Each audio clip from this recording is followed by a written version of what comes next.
this is another psycho story. And this doesn't probably mean much because I guess the details of it aren't as, you know, salacious as a headline. But it's just hilarious, like, this story, because it's hilarious in context of when the whole Kendrick and Drake thing was happening, Joe Budden was also having his own personal beef with Drake, which has been a long-running beef, right? I don't really know what the reason is behind it, but at one point, Joe Budden and Drake were good friends. They used to hang out together. I'd imagine they probably got the same taste in women, you know? Drake likes his Latinas, Joe likes his Latinas, or just voluptuous women in general. They hanged out at the same spaces. They're both, you know, light-skinned mixed, well, no, Drake's mixed race, but you know what I mean, right? Maybe some people could say Joe was the blueprint for Drake's career in terms of that emo, emotional, introspective, vulnerable, sort of like, you know, Crimea River, sort of like style of hip hop and R&B. But in general, they were friends and then they fell out. I don't know why specifically, but they fell out. And when the Kendrick and Drake beef happened, Joe saw an ample opportunity to kind of kick Drake while he was down. Because at that time, culturally, everybody was kind of rallying behind Kendrick. So he kind of saw the opportunity, which I don't have a problem with personally. I don't have a problem with that because he has a personal issue with the guy. You see your op getting kicked. Of course, jump in and kick him in the head too. Do you know what I mean? Little flyby kick. I completely understand that. But the point where it got a little bit too much for me was when Joe tried to insinuate that Drake was a bad guy. Like, tried to insinuate that Drake was fucking everybody's girls. That's why everyone hated him. That Drake was maybe a PDF. I found that a bit rich. And again, I don't doubt anything because I don't know these people personally. I like Drake's music. I'm a big fan of his music. Big fan of his little OVO fucking collective and shit. But in terms of ruling out if someone's a PDF or not, I don't know nothing. It's none of my business. I'm not involved in that shit. But I thought it was kind of rich coming from Joe, considering the allegations that he has. Considering what people have said about him over his career, for him to come out and like point the finger and be like, you're dealing with too many young girls, which is another thing. He's so old. He's always, because I think at that time, there was rumors out there that allegedly Drake was romantically involved with Lato's younger sister. And if Lato's in her mid-20s, I don't know how the younger sister might be like early 20s. So people were making a big stink about that. So Joe kept feeding into that narrative. So I always found that strange because Joe has his history of being with very young, sometimes vulnerable, naive, don't know the language, young girls. And he's now pointing the finger and saying the same thing towards Drake. So I thought that was a bit rich, right? Pot kettle black, don't throw stones in glass houses and shit. Then, obviously, the funniest development twist of the story was this. When it got revealed that Drake was in trouble at the building where he records Joe Budden podcasts, I guess mainly because of the noise and whatever else happens there, because I think I learned basically that one of the reasons why a lot of podcasters don't have podcast studios in houses is because sometimes, especially in apartment blocks, people can complain about the noise and stuff, especially if you have a lot of guests over, which is why people usually go for studios because they're usually in locations where there's not a lot of residential homes around. But I think Joe got in trouble for that, even though that studio is fucking beautiful. I love the views, that it has and shit. He got in trouble essentially for causing too much of a ruckus. And we also learned through him getting in trouble with the police and stuff was that allegedly Joe also owns other apartment, in that block that he has a studio in. And sometimes I guess when he's maybe recording late, I don't know, because maybe New Jersey is hard to get to from where his studio is. He sometimes sleeps over at that main studio, which makes sense, right? Because I think they're recording like the living room, kitchen area. So it's probably rooms that you can probably sleep in. So Joe sometimes sleeps in there. And I guess, I didn't know this, but I guess Joe sleeps naked. He's one of those freaks, which is, I think is, in my personal opinion, I think it's, it's a little bit odd. But there are some people that prefer to sleep naked. And on top of sleeping naked, we also learned that Joe sometimes sleepwalks. And then it all came to a head when a report came out, a news report or police report, that Joe had been in trouble because he allegedly one night was sleepwalking naked in his apartment building, knocking on people's doors trying to get in. And obviously the opposites of that are horrible, but it could be explained because he actually has a condition that caused him to sleepwalk. And it's obviously doubly embarrassing because he sleeps naked. So when he does sleepwalk, he's out there completely starkers in his hallway of his building, knocking on people's doors and shit, causing a ruckus. So that was a big news. And I thought, again, that was funny because he was pointing a finger at Drake at being a bit of a creep and a bit weird.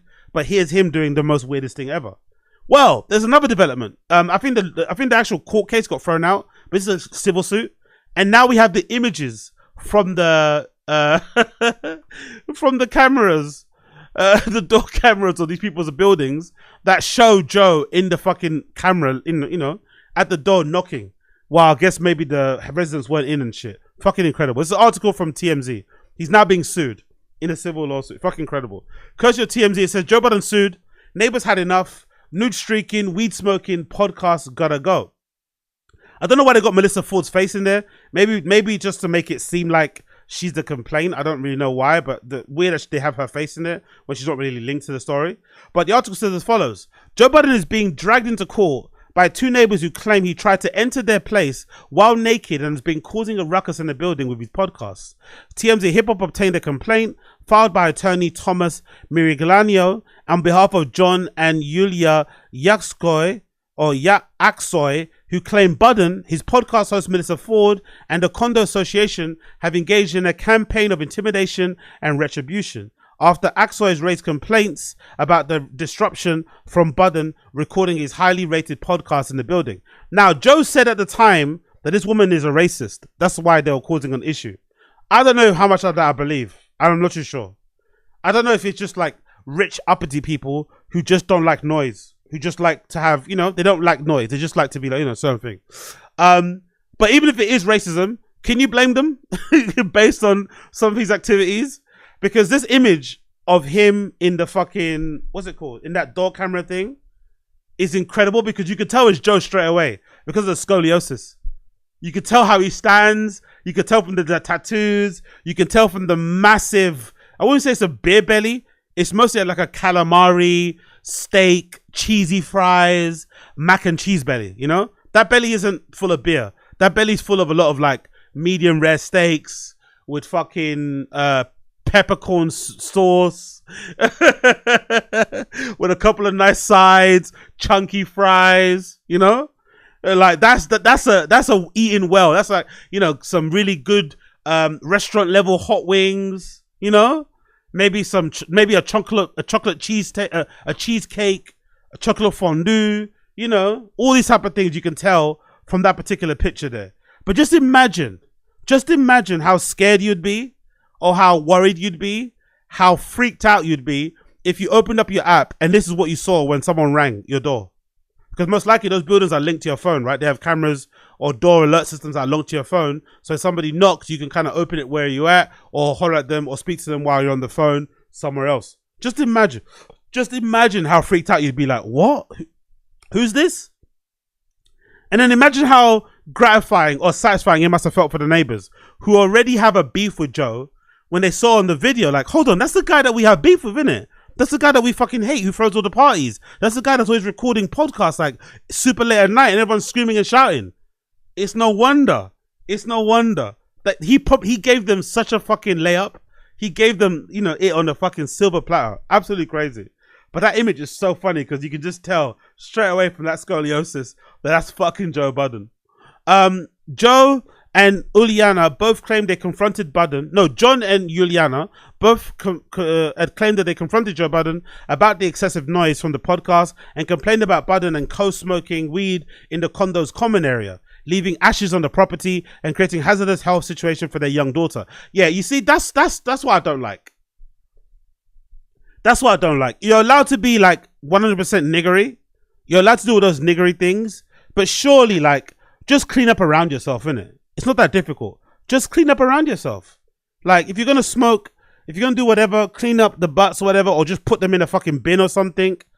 Maybe stay in one area, maybe limit the sound, maybe try and get some sort of insulation put into the actual apartment building itself. But this sort of thing is kind of lame. And then blaming on racism is also kind of cheeky. Aksoy said that they filed a complaint and the Condo Association, leading to Budden firing back and accusing Yulia of making racially charged remarks towards him. They say Budden even doubled down and claimed to have recording of the alleged racism. Johns also says he called his bluff and told him to produce the audio, which they say still hasn't been surfaced. Exactly. I don't believe it because Joe's a known liar. Having listened to Joe Budden podcast for a long time, Joe is a known liar. So I don't believe that there is footage or a clip of that guy being racist, because if it was, he would have definitely released it. I just think this is more so of an issue of rich uppity people just not liking niggers in terms of like niggery energy. You have to just temper yourself. It's less about racism and more so a classism type of thing. You just have to kind of acquiesce and kind of, you know, move accordingly in certain, which is probably why if you're rich and you're black, it's probably a little bit of a disadvantage to go and stay in one of these swanky apartments or these apartment buildings. Like I can imagine, even in London, there's an area somewhere in South, I think it's like Greenwich or Woolwich, just along the River Thames, where there's a couple of buildings there, really high, really super high skyscrapers type flats, where a lot of people live, and they're really like, you know, expensive apartments. And a lot of YouTubers, content creators, once they make a bit of money, they go and get houses out there that kind of overlook the River Thames. It's kind of a flex, right? Because you grow up in the flats, in horrible counter houses, and you finally get the ability to pay like, I don't know, $5,000 a month in rent to overlook the River Thames. And it's a nice for the backdrop of your fucking YouTube videos and blah, blah, blah, blah. But I can also imagine it might be a bit of a culture shock because those buildings have a different type of way people kind of conduct themselves around it. You have to behave a different way, you know? You maybe can't have a lot of late night sessions and afters. It might cause issues for you in terms of the building managers or regulators, whatever it may be. So you have to kind of move accordingly. So I think in this particular case, most likely both people are right. Maybe the woman and the guy were being a little bit annoying about things that they're complaining about because it's just like inviting friends over. Doesn't matter if it's a podcast, whatever. You telling me to keep my noise down in my own house is fucking crazy. But on the other side of it, I can also understand from the residents who lived there before that it's a bit annoying to suddenly get this like rambunctious podcast with like 17 co-hosts and 18 fucking behind the camera people all coming in 3 times a week recording content for like 10 hours per day. It can be a bit much. It's a bit much in terms of both people, which is probably why in the long term you can imagine most likely the job on a podcast will probably end up moving locations to somewhere else because they probably will end up getting evicted just because of this back and forth, because they usually side with one resident, usually the person paying the most who's been there the longest, maybe has more influence, blah blah blah. The couple also cites an episode of the podcast from October 19th which they say involved the host deliberately playing loud music and simulating gunshots and sirens lasting more than 8 minutes. On the same episode, they say Budden referred to the actors of the Neighbours and dissed Yulia on the podcast. Jesus Christ, Joe. Jesus Christ. They've got stonewall evidence and proof that Joe has been antagonizing them and getting on their via the podcast. I could definitely see that happening, man. Because that gunshot sound effect, even if you listen to the podcast with your headphones, you have to sometimes take your headphones out because it's fucking loud as fuck, man. They also say that Budden misinterpreted his alleged attempt to enter the residence while naked on the 4th, as he joked and dismissed the incident publicly. The Ascoys included screenshots from the door cam they say shows nude Budden in the hallway. Budden was subsequently temporarily barred from the condo, but he says he returned about a week later. Joe's lawyer, Nima Amiri, tells TMZ Hip Hop they believe the lawsuit is a little more than a money grab attempt by a person we believe to be a racist. Like, even if they are racist, they probably can still get money for this, right? Because this will just keep going on and on. So most likely Joe will want to just settle out of court just to kind of get rid of this issue. It seems like fans can still expect it. So yeah, let's see what happens. I think it's fucking hilarious.